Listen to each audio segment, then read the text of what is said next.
Les doy muy cordialmente la bienvenida a este curso de verano dedicado a la República de Platón. Antes que nada, quisiera decirles unas palabras en cuanto a la organización de nuestros encuentros. Las personas interesadas son unas cuantas, de modo que va a resultar difícil poder atender de manera directa preguntas. Les invito, por favor, a los que quieran formular la pregunta que fuere, a que lo hagan a través del correo. Con todo gusto voy a responder también por la misma vía. Cualquier dificultad o inquietud que se suscite a lo largo del curso. Las exposiciones tienen una duración de 1 hora, hora y media como máximo. Es decir, una clase universitaria. Bien, no los demoro más con preámbulos y entramos ya en materia. Esta es una primera clase, según anuncié, de carácter introductorio. Y son unas cuantas cosas las que tenemos que considerar hoy acá.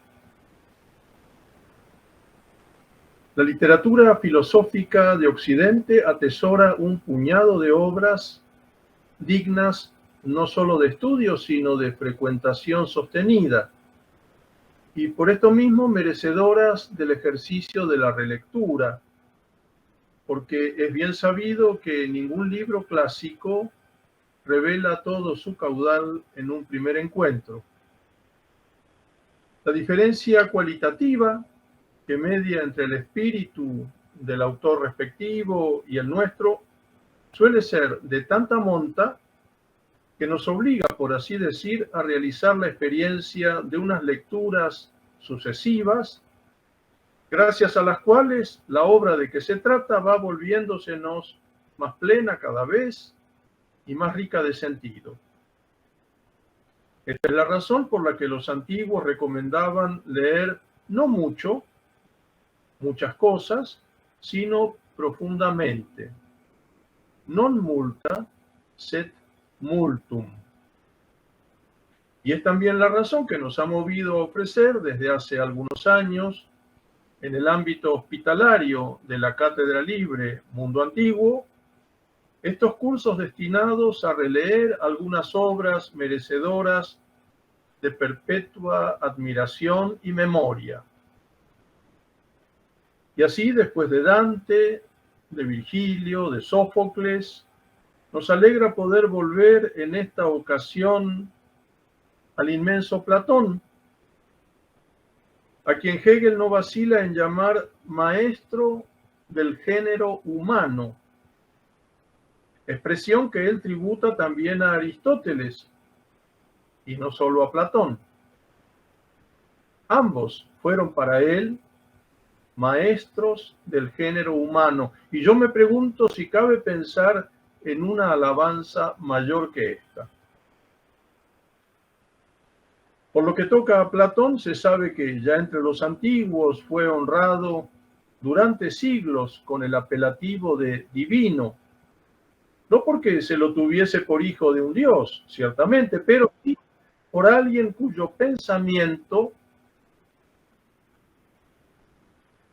discurría por una vía tan apartada del lendel ordinario por donde lo hace el resto de los hombres, que causaba la impresión de pensar y de hablar como quien se halla bajo el influjo de un ser divino o ha sido inspirado o arrebatado por él. Es lo que, según el propio Platón, ocurría con su maestro, Sócrates, a quien en diversos diálogos llama arrebatado por las ninfas, ninfoleptos, o por las musas, musoleptos, o incluso por un dios, teoleptos, adjetivos todos que bien pudieran servir para caracterizar al mismísimo Platón, como si de otro modo no hubiese explicación posible para dar cuenta de la pasmosa elevación de sus pensamientos. Todavía poco antes de morir, escribió en Las Leyes, su última obra, cito: «Todo hombre debe disponerse a ser de los que sigan al Dios, porque no el hombre, como pretendía Protágoras, el sofista, sino el Dios, ha de ser en el más alto grado medida de todas las cosas», se entiende, para el juicio humano. Leyes 716 B y C. Estos números, para aquellos de ustedes que acaso no estén al tanto, corresponden a la llamada numeración Stephanus. Stephanus en griego, Etienne, era un impresor francés que hizo en el Renacimiento una edición muy cuidada de la obra de Platón. Y como resulta siempre muy complicado, resultaría muy complicado y muy difícil citar un lugar preciso de algún determinado diálogo platónico, porque las ediciones son tantas y las traducciones son tantas, existe la convención de imprimir, lamentablemente no todas las traducciones o ediciones lo tienen, pero unos números al margen que son los que corresponden a la página, y la página era una página grande dividida en varias secciones diferenciadas con letras A, B, C, D. Corresponden esos números al lugar en que se halla el pasaje en cuestión en la edición Stephanus. De ahora en más evitaré detenerme sobre este particular, es bien conocido, pero los números presentes en las ediciones que ustedes tendrán a la mano, sobre todo en la República, corresponden a esta numeración, válida para todos los diálogos platónicos. Se explica así, proseguimos, que el fervor y la piedad de muchas generaciones nos haya salvado a través de más de 2 milenios el legado íntegro de los diálogos platónicos reunidos en los 5 volúmenes de la edición crítica de Oxford, y a cambio de los cuales uno podría dar, sin temor a equivocarse, toda una biblioteca. Pues no parece desacertado Nietzsche al preguntarse: ¿de qué sirve un libro si no nos eleva por encima de todos los libros? Sabemos que Platón escribió en su primera juventud poemas y algunas tragedias incluso, y que arrojó al fuego esos escritos cuando conoció a Sócrates, esto es, cuando advirtió que tenía ante sí a un maestro que con mano segura podía orientarlo en una tarea humana que se le antojaba más elevada que cualquiera otra, la de pensar en aquello que el pensamiento mismo reconoce como lo más digno de ser pensado. Platón tenía entonces 20 años y permaneció junto al maestro poco menos de una década, hasta aquel día aciago del año 399 antes de nuestra era, en que Sócrates, el más justo de los hombres, obedeciendo a las leyes de Atenas, hubo de beber la cicuta. Platón comienza a escribir sus primeros diálogos, alcanzada una primera madurez, la de los 30 años, y en todos ellos rinde un tributo inmortal de gratitud a la memoria de su maestro, al asignarle siempre un papel protagónico en ellos. Que Sócrates, en cuanto a su personalidad y su modo de vida, fue tal y como lo retrata Platón, podemos saberlo con bastante seguridad por otros documentos contemporáneos, como las Memorabilia de Jenofonte, obra conocida en español bajo el título de Recuerdos de Sócrates.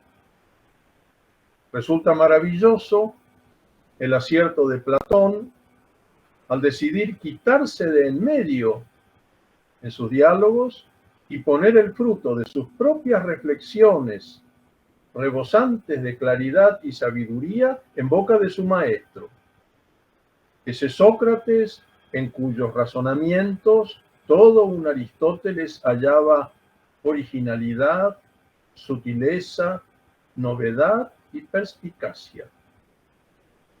Así lo dice Aristóteles en el libro segundo de la Política, 1265 a 10.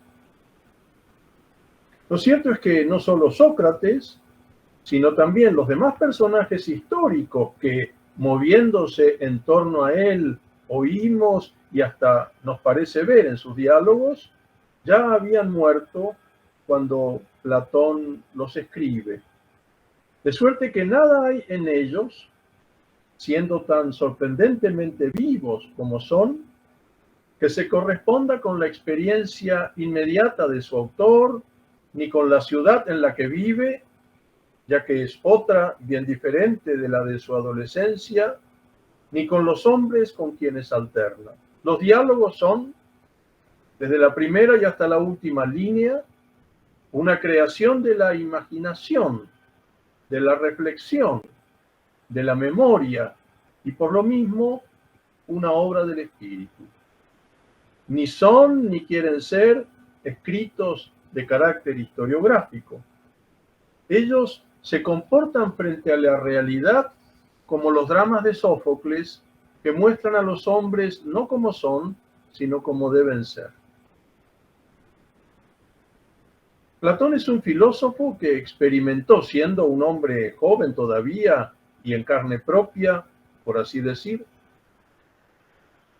la miseria de la política, la miseria de la condición humana en el ámbito de la política. Una y otra vez nos asombra aquello que le ocurrió en Sicilia, la posibilidad trágicamente frustrada de instaurar allí un gobierno justo y acerca de lo cual escribió su célebre Carta Séptima, la más extensa y elocuente de cuantas se conservan de él, algunas de las cuales son ciertamente apócrifas.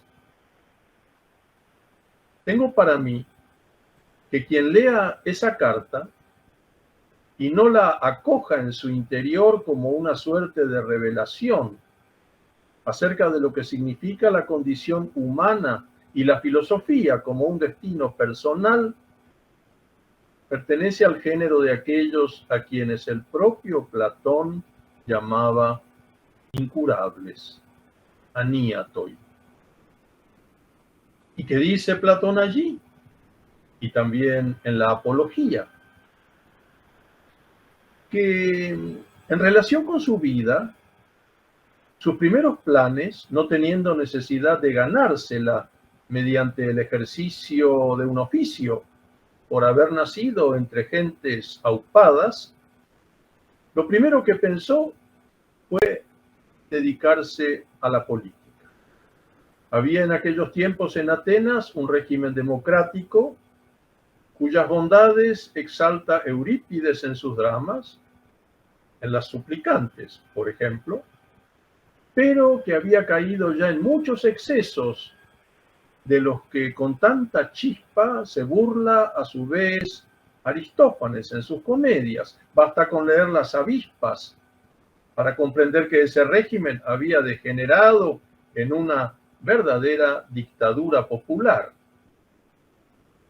La reacción ante ella no se hizo esperar y fue así como sobrevino la revolución oligárquica de los 30 tiranos en el año 404, que derrocó al régimen democrático.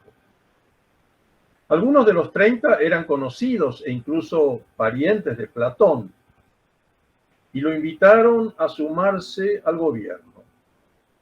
Platón confiaba en que los antiguos desafueros habrían de ceder paso a la justicia, pero pronto comprendió que la democracia anterior era una edad de oro comparada con las crueldades de los nuevos tiranos. Sobre todo lo indignó que quisiesen enredar en sus maquinaciones a un hombre tan justo como Sócrates, por lo que se abstuvo muy bien de colaborar con los 30. Pero, cuando al cabo estos fueron depuestos y Platón creyó poder prestar su adhesión al nuevo gobierno, vio espantado cómo, bajo las nuevas autoridades impávidas, fue acusado, condenado y ajusticiado aquel Sócrates que se había negado, cuando los 30, a que muriese sin una razón justa un hombre leal a quienes estaban desterrados y en la miseria y ahora ejercían el poder.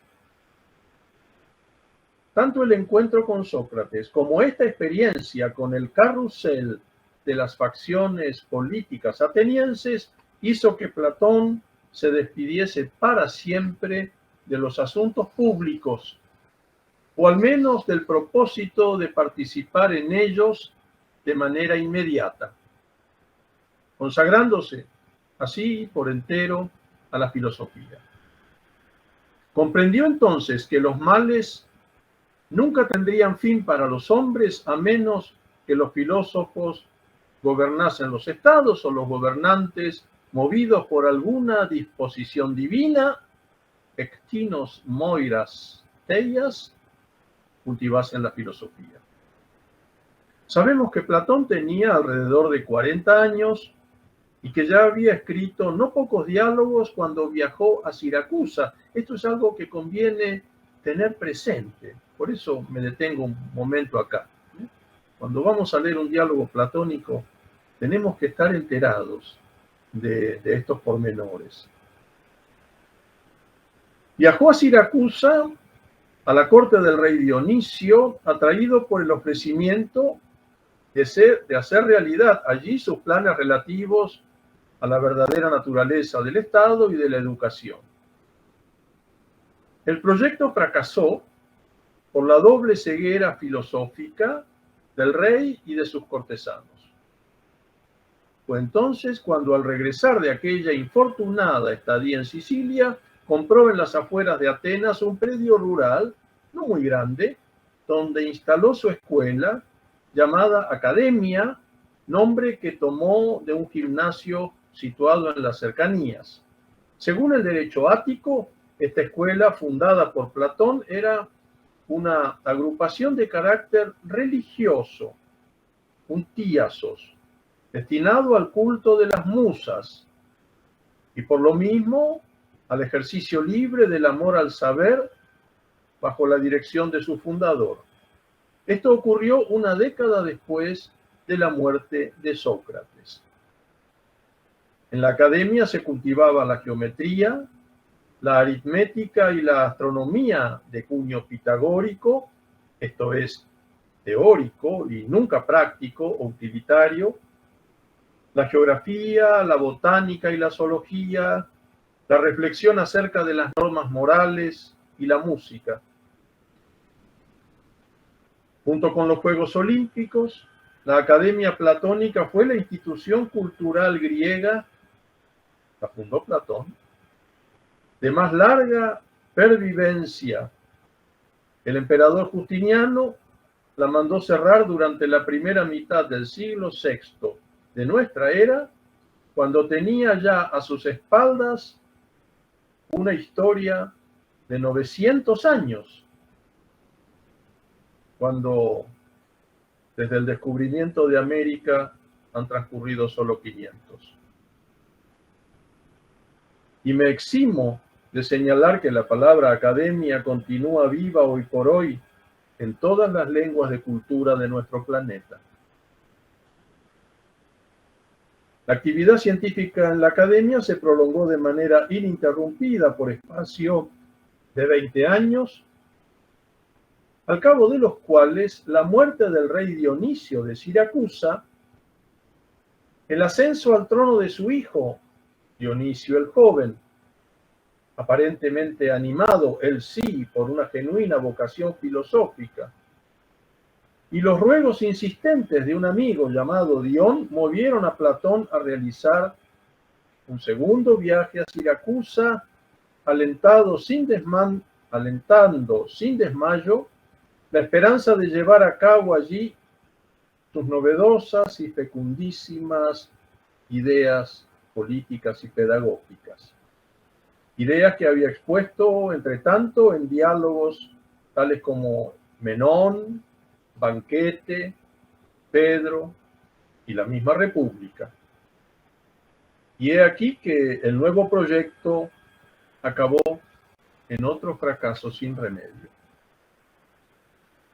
Después de un año de ausencia, Platón regresó a Atenas, retomó la dirección de la academia y se entregó a la redacción de los grandes diálogos de su vejez, tales como el político y el sofista, pensados como parte de una tríada que debía completarse: político, sofista, filósofo.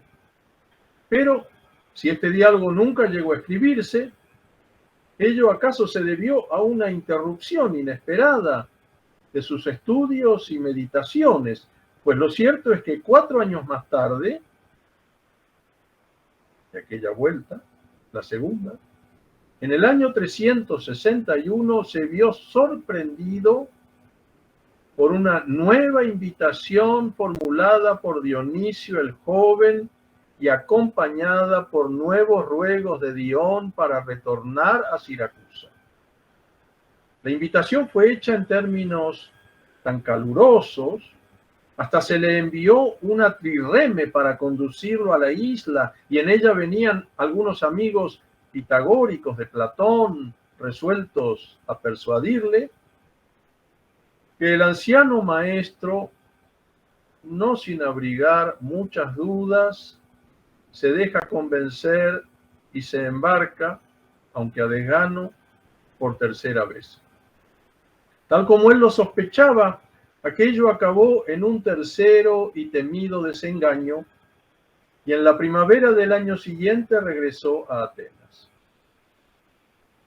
Poco después quiso la fortuna que se encontrase con Dion en Olimpia, donde ambos asistían a la realización de los juegos tradicionales.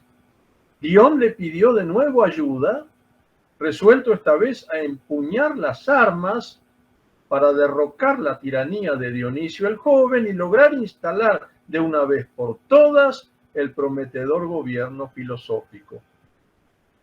Aunque Platón rechazó semejante plan, Dion se embarcó en él, y tras largos años de una encarnizada guerra civil, acabó siendo asesinado por algunos miembros de la facción contraria.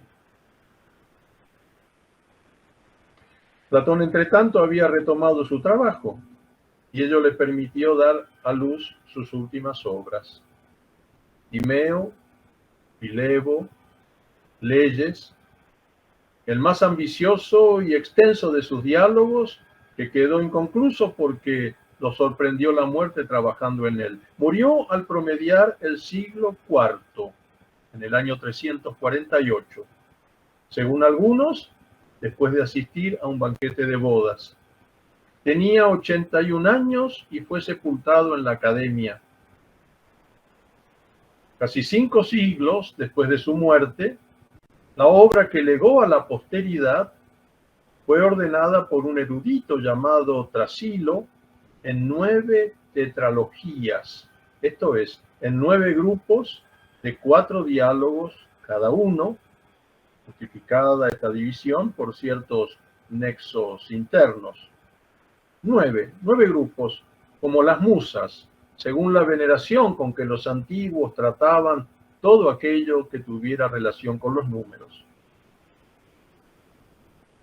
Nosotros dedicaremos el presente curso de verano a releer o a leer, según corresponda, uno de sus diálogos más famosos, acaso el más famoso de todos ellos. Querría que esta fuese al mismo tiempo una ocasión para que los participantes se persuadan de que Un diálogo platónico, lo mismo que los poemas homéricos o las tragedias griegas, jamás puede ser algo antiguo, en el sentido de provocar en sus lectores un interés meramente arqueológico.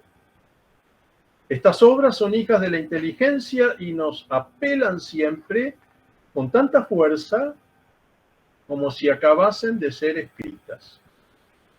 Pero para que se comprenda mejor nuestra decisión, intentaremos justificar ahora, siquiera de manera sumaria, el hecho de querer volver una vez más nuestra mirada a esta altura de los tiempos y al margen de que vayamos a leer este o aquel diálogo, hacia el pensamiento de Platón sin más.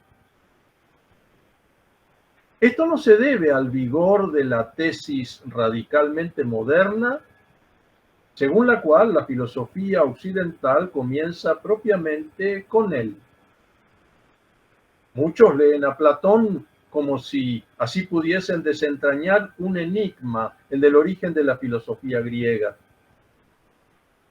Lo cierto es que esta filosofía, la de la época primera, como hoy podemos decir con mayor justeza, comienza en rigor bastante más atrás en el tiempo, con las posiciones de Tales de Mileto y de Anaximandro, tal como se lo había enseñado desde antiguo, sin desmedro de que en un sentido no ya historiográfico, sino fundamental y propio, ella comience con la doctrina de Parménides, con la intelección de la cosa que reclama por derecho propio la atención del pensamiento filosófico de un Platón y de un Aristóteles.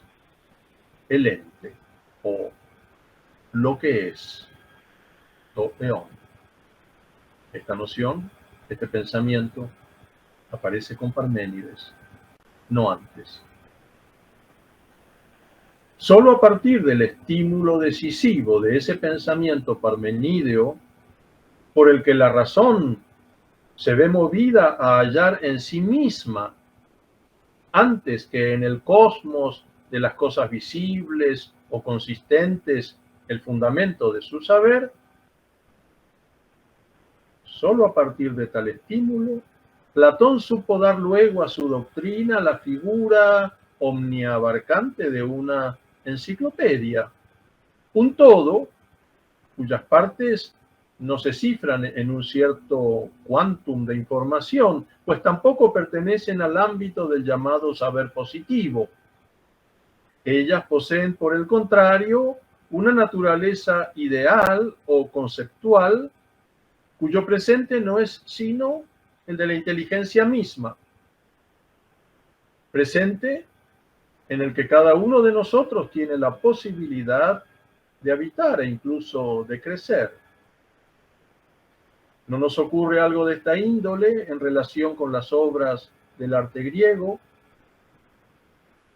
También ellas nos invitan a quedarnos quietos, como dice el verso de Eliot, y a movernos hacia otra intensidad.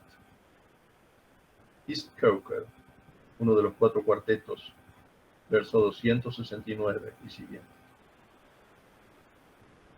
La mentada enciclopedia platónica se despliega en diálogos construidos de manera metódica, donde el acierto de la forma literaria, nunca debemos olvidar que Platón es uno de los grandes maestros de la prosa griega, se conjuga de un modo milagroso con el rigor de la reflexión conceptual. Todos ellos, los diálogos, están al servicio del saber, de la teoría. En todos, lo decisivo es siempre la pregunta por la esencia de aquello de que se trata. ¿Qué es? ¿Y esti? Una pregunta atenta, leemos en el Filebo, cita, atenta a lo que no nace ni perece, sino a lo que siempre es, conforme a lo mismo y del mismo modo. mientras que otras preguntas, tales como ¿para qué sirve? ¿O qué podemos hacer con ello? ¿O cuánto vale? Según el parecer de la muchedumbre, no tienen cabida alguna en un diálogo platónico. San Pablo habla de la locura de la revelación, escándalo para los judíos, necedad para los gentiles. De una manera análoga cabría hablar de la locura de la filosofía, de ese insólito verse a juzgar y a comprender las cosas de un modo infinito, esto es, no finito, puesto que imparcial, libre de las ataduras que lo relativo de los puntos de vista arrastran inevitablemente consigo, mientras que el yo, nuestra personita, como decía Fichte, uno de los grandes filósofos del mundo moderno, no logre diferenciarse respecto de sí mismo y siga siendo siempre el yo que cada uno es. El yo inmediato, el yo natural, aquel que no se ha renovado por la transformación de la mente, como también decía San Pablo. Releeremos a Platón por hallar en sus diálogos una sustancia capaz de promover la concentración de la inteligencia entregada a su elemento propio, la reflexión. Platón nos muestra cómo debemos comprender aquella capacidad extraordinaria del alma racional que en nuestra lengua, hija del latín, llamamos virtud. Sea esta la templanza, la fortaleza, la piedad, la justicia, la amistad o la filosofía misma, gracias a la cual el alma, puede alumbrar su propia naturaleza y mostrar por qué es absurdo o inconcebible que tal naturaleza sea mortal, o caduca, o fallecedera.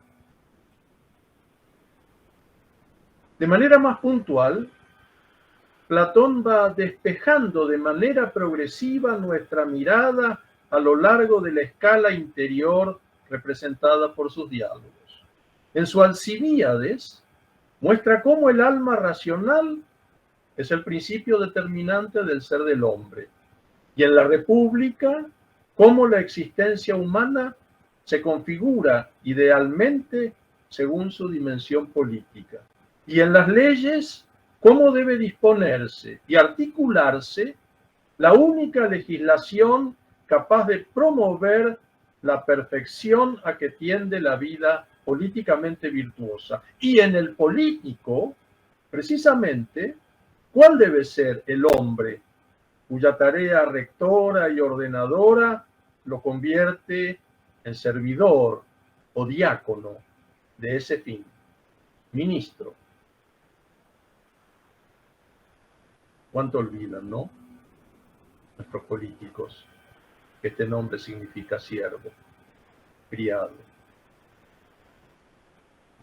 Platón nos muestra además en el Timeo cuál es el todo que abraza en cuanto cosmos el tiempo y el espacio de la existencia humana. Y cómo el cosmos, siendo la totalidad de lo visible, tiene por límite la totalidad inteligible de las ideas.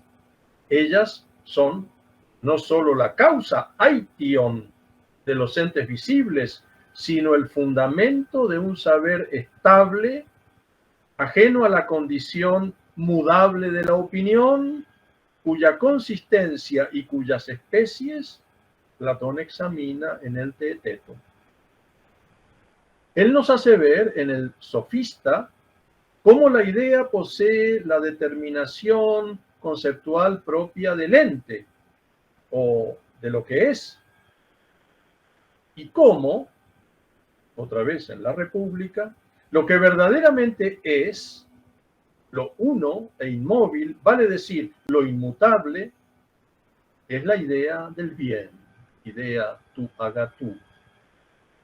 En ella tienen su principio las demás ideas, siendo la primera de entre ellas la de la belleza, razón de ser del amor verdadero, que no es lícito confundir con el deseo, eros, y acerca de cuya naturaleza Platón discurre en el banquete. Gracias al conocimiento de las ideas, el alma experimenta una purificación, catarsis, respecto de las representaciones y fantasías aparejadas a la existencia simplemente natural o inmediata. Así lo enseña el Fedro, donde Platón discurre sobre una retórica fundada en la verdad y no en la opinión como la de los sofistas.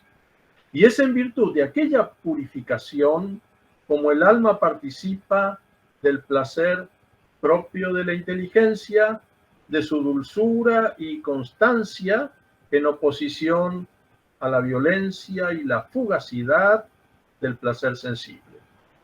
Así nos lo enseñan las páginas del Filebo, según las cuales quien prefiriese la vida determinada por el placer y no la de la inteligencia, cito, escogería contra la naturaleza de lo verdaderamente elegible, contra su voluntad incluso, movido por la ignorancia o por la desdicha de alguna fatalidad ajena al ámbito de lo propiamente humano.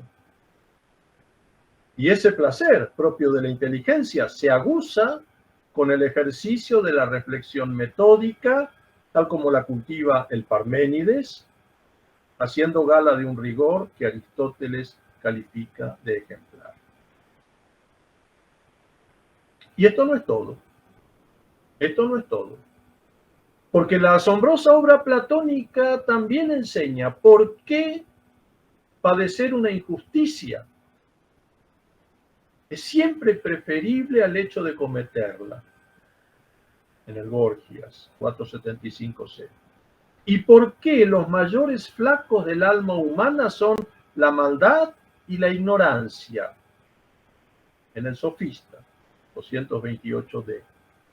Y que si una demostración filosófica es rechazada por un individuo suspicaz y desconfiado, ella bien puede resultar persuasiva para el hombre sabio. En el Fedro 245c. Siendo así que la filosofía es un bien apreciado por pocos, la carta séptima, porque los ojos del alma no suelen ser capaces de sostener la mirada cuando escudriñan lo divino. Sofista 254b. Y porque la inteligencia es un bien, como lo declara Platón en la República y en otros diálogos, que no puede adquirirse sin entregarse uno por entero a la tarea de conquistarla. Amén de que debemos cuidarnos de creer que el saber o la ciencia son, como los ve la muchedumbre, un mero embeleco intelectual, un simple pelele empujado de aquí para allá por la realidad, incapaz de dirigirnos y gobernarnos, cuando por el contrario son algo bello y capaz de discernir el bien y el mal, y gracias a los cuales nada ajeno al hombre puede doblegarlo. Si en este verano, en este curso de verano, releeremos a Platón, es por haber enseñado que, cito, ciertamente el vivir mucho o poco tiempo no debe preocupar al que en verdad es hombre, ni debe tener un excesivo apego a la vida, sino que, remitiendo a la divinidad el cuidado de esto, no debe cejar en el esfuerzo por examinar de qué modo guiará aquella, la vida, más rectamente mientras aliente en su cuerpo. Porque no es la vida sin más la que ha de preferirse a cualquier precio y sin ninguna condición, sino solo la vida buena o laudable. La famosa sentencia del Critón, 48b. Releeremos a Platón, porque nos hace reflexionar en el Crátilo sobre la naturaleza del lenguaje y el valor de las palabras, y por despertar en nosotros la conciencia de que no expresarse bien, sea oralmente o por escrito, no solo es en sí mismo algo defectuoso, sino que además produce daño en las almas. Pedón 115e. ¿Cuánta culpa no tienen muchos de nuestros maestros? No expresarse bien, sea oralmente o por escrito, no es solo en sí mismo algo defectuoso, sino que además produce daño en las almas.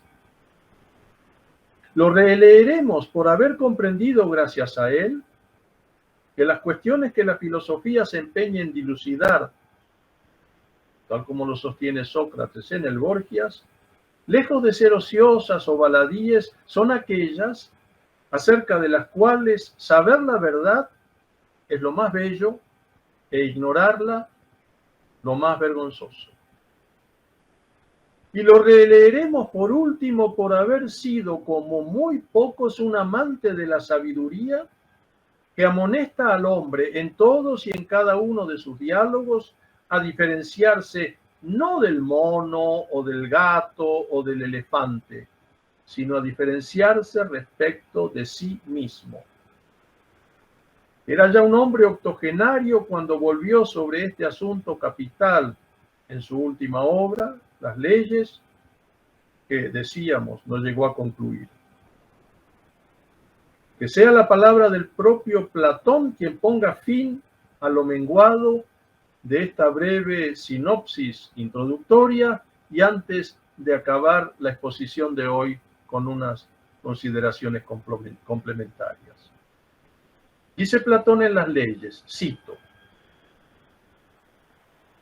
el mayor de todos los males está innato en las almas de la mayor parte de los hombres. Un mal con relación al cual no hay nadie que no se muestre indulgente para consigo mismo, ni que procure huir de él por ningún procedimiento. Y es esto aquello que dicen de que todo hombre es por naturaleza amigo de sí mismo, y que es normal que forzosamente ocurra así. Y ello es lo que en verdad resulta generalmente culpable de todas las faltas de cualquiera que sea: el amor excesivo de sí mismo. Las contemplaciones que todos tenemos para con nosotros mismos. En efecto, como el que ama está ciego para lo amado, así se discierne mal lo justo y lo bueno y lo bello, por creer uno siempre que es menester tener en mayor estima lo suyo que la verdad. Y esto, a pesar de que el que haya de ser un gran hombre es necesario que no se enamore de sí mismo ni de lo suyo, sino de lo justo, aunque acontezca que ello no haya sido realizado por él, sino por otro. El gobernante no se enamore de sí mismo ni de lo suyo, sino de lo justo. Y como consecuencia de este error, les ocurre a todos que su propia ignorancia les parece ser sabiduría. Y de aquí que, sin saber, como quien dice, nada, creamos saberlo todo. Y al no confiar a otros lo que no sabemos hacer, es inevitable que fracasemos obrando nosotros mismos. Por lo cual es menester que todo hombre rehúya el amarse demasiado a sí mismo y que busque continuamente a quien sea mejor que él, sin poner en modo alguno la vergüenza como pretexto para no hacer tal. Fin de la cita, 731D, 732B. Lo cierto es que de entre los diálogos platónicos, el señalado para este curso estival es La República, obra reputada desde su aparición por un monumento filosófico y literario sin par del espíritu griego. Y esto tanto por la asombrosa riqueza de su contenido como por el esplendor de su forma. Según la tradición, Platón revisó 7 veces el manuscrito antes de darlo a conocer. Y por lo que atañe al lenguaje con que ha sido escrito, Plutarco de Queronea, un gran polígrafo del mundo antiguo, llegó a decir que si Zeus pudiese expresarse en palabras, hablaría como Platón. Pero antes de detenernos a señalar algunos rasgos privativos de la República, adelantemos una observación más general acerca de la naturaleza de los diálogos platónicos. En este punto debemos estar prevenidos contra la facilidad engañosa que ofrecen los comienzos de tales diálogos. Suelen partir, en efecto, de alguna situación baladí. Sócrates deambula por las calles de Atenas y se da de manos a boca con algún interlocutor que pretende saber algo y con el que traba fácilmente el diálogo a partir de algún asunto en apariencia poco relevante. Estas escenas iniciales, en las que el genio literario de Platón revela una gran maestría, también porque en algunos casos, como lo veremos en La República, ellas se ahondan en planos sucesivos, han causado sin quererlo un malentendido muy frecuente en relación con la filosofía. Pues no han faltado adormilados que identifiquen estos escarceos previos con la filosofía misma, como si ella consistiese en el arte de poder conversar de manera amable y distendida, término no sé familiar, sobre el asunto que fuere, acerca del cual los presentes pueden aportar libremente su propia opinión. Y como es a todas luces políticamente incorrecto que una opinión prevalezca sobre otra, siendo cada una de ellas tan opinión como la que más, el pretendido diálogo filosófico, remedo caricaturesco del platónico, no pasa de ser un insípido intercambio de pareceres del que cada cual se despide sin haber rozado siquiera la realidad del saber. El diálogo platónico es algo fundamentalmente diferente, pues la situación inicial no es sino una suerte de tramoya para que el lector se adentre en lo que realmente importa.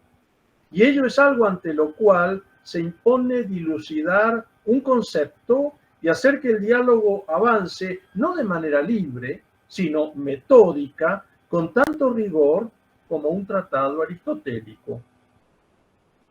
Sócrates nunca interroga a su interlocutor para que éste se luzca con algún cuento acerca de sus ocurrencias o imaginaciones o suposiciones a propósito del asunto en cuestión. Y tan pronto como éste pretende hacerlo, pues no es raro que se dé también este caso en los diálogos platónicos, el interlocutor que dice, mira, Sócrates, te voy a contar lo que... Cuando eso ocurre, Sócrates invariablemente lo detiene con una amabilidad no exenta de firmeza y le dicen que hablarán de eso en otro momento para no apartarse de manera indebida del rumbo del diálogo si es que éste ha de arribar a buen puerto.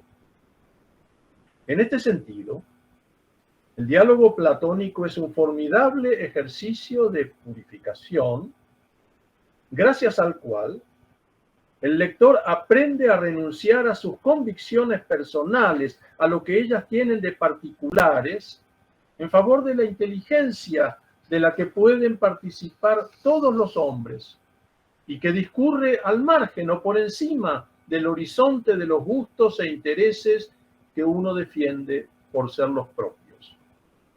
Las respuestas que Sócrates espera de su interlocutor no tienen que ver con ningún parecer, sino con la coherencia lógica de la argumentación. Sócrates solo pretende saber si sus razones han sido comprendidas, en cuyo caso él puede pasar adelante, o si no lo han sido, en cuyo caso él debería dar marcha atrás o bien cambiar de argumento. El interlocutor de Sócrates es pues alguien que, por un lado, tiene una importancia decisiva, porque sin él no habría diálogo, pero por otro su participación se reduce en lo esencial a decir sí o no. Esto puede parecer muy poco, y es sin embargo algo grandioso, porque en la medida en que él afirma o niega, revela que está pensando y comprendiendo cabalmente lo que Sócrates, vale decir Platón, está desplegando ante él en la forma propia de un pensamiento. De este modo ese interlocutor filosofa. Más aún, filosofamos nosotros mismos en tanto lectores de un diálogo platónico. Nosotros mismos, perdón, que en tanto lectores de un diálogo platónico solo podemos identificarnos con el interlocutor de Sócrates. Filosofamos en la medida en que nos ejercitamos en un pensar muy raro e infrecuente, determinado por el solo amor a la sabiduría. De la República misma, terminamos ya, poco o nada diremos en esta introducción, fuera de recordar la sentencia de Rousseau en el Emilio, según la cual esta obra es le plus beau traité d'éducation qu'on a jamais fait, el más bello tratado de educación que se haya escrito nunca. Este diálogo, el más extenso de Platón después de las leyes, está dividido en 10 libros.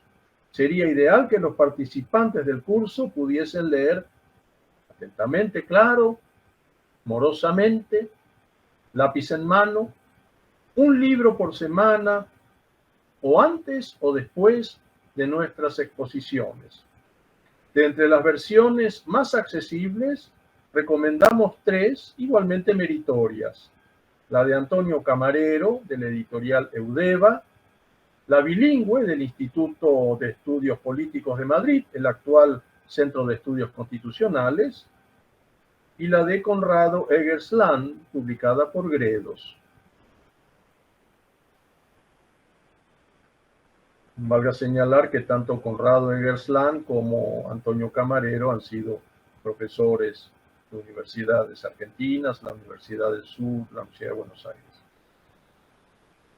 Dedicaremos cada uno de los encuentros de este curso a comentar un libro por vez, en un intento leal de comprensión sinóptica que estará lejos de cualquier pretensión de originalidad y que tampoco hará el menor caso, nos apresuramos a confesarlo, a las vías de acceso a estos textos que nos propone nuestro mundo posmoderno. Porque si a este no podemos ni debemos ignorarlo, no nos parece cuerdo encaramarnos en él para querer desautorizar con él el legado infinitamente valioso de nuestra tradición. Lo que la modernidad ha hecho y ha dicho debe ser considerado en sí mismo y por sí mismo, y no valernos de la posmodernidad para proyectar sus ideas hacia la totalidad de nuestra historia. Eso es una desmesura inadmisible, injustificable. Eso es ceguera intelectual. Pero si la relectura que proponemos se abstendrá de adoptar algún sesgo o perspectiva expresamente posmoderna, que precisamente por serlo resultará siempre ajena a la naturaleza del saber filosófico, ello no será, nos apresuramos a advertirlo, en nombre de ninguna actitud reaccionaria o pasatista o antimoderna.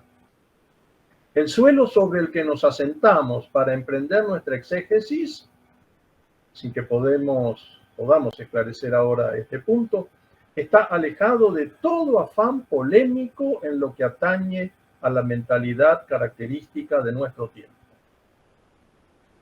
Ello no obstante, bien podemos adelantar aquí, por conclusión, que no pretendemos ni muchísimo menos criticar a Platón en este curso en nombre de la sociedad abierta, como lo hizo Popper hace ya unas cuantas décadas, ni desenmascararlo según las tendencias psicoanalíticas al uso, ni trataremos tampoco de entrever lo no dicho por él en aquello que ha dicho o lo no escrito en lo que ha escrito.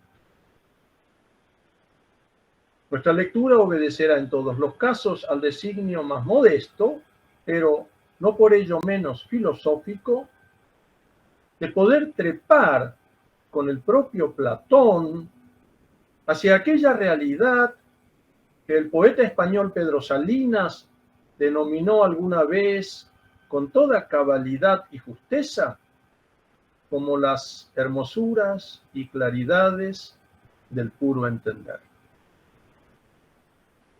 Muchísimas gracias por la atención. Nos encontraremos el próximo martes a las 22. Les ruego puntualidad en la medida